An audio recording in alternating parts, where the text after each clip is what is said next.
বিশ্বকাপ ছাড়া আফগানিস্তানের বিপক্ষে কোনো ম্যাচ খেলবে না ইংল্যান্ড। তালেবান সরকার ক্ষমতায় আসীন হওয়ার পর থেকেই আফগানিস্তানের নারীদের বিভিন্ন অধিকার থেকে বঞ্চিত করার অভিযোগ রয়েছে। মেয়েদের মাধ্যমিক এবং উচ্চশিক্ষা নিষিদ্ধ করে তারা, পাশাপাশি নারী ক্রিকেটও নিষিদ্ধ করা হয় দেশটিতে। আফগানিস্তানের নারীদের খেলাধুলায় নিষেধাজ্ঞার প্রতিবাদে এর আগে আফগানিস্তানের সাথে দ্বিপাক্ষিক সিরিজ খেলতে অস্বীকৃতি জানায় অস্ট্রেলিয়া।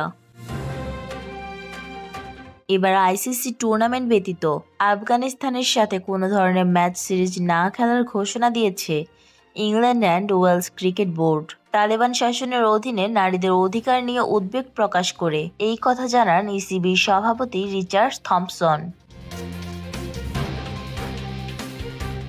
ইসিবি জানিয়েছে, সেই স্বাধীনতা ব্যবহার করে তারা টেস্ট চ্যাম্পিয়নশিপেরও আফগানিস্তানের বিপক্ষে সম্ভাব্য সিরিজ বর্জন করবে। ক্রিকেটের সকল আপডেট পেতে আমাদের সাথেই থাকবেন। ধন্যবাদ।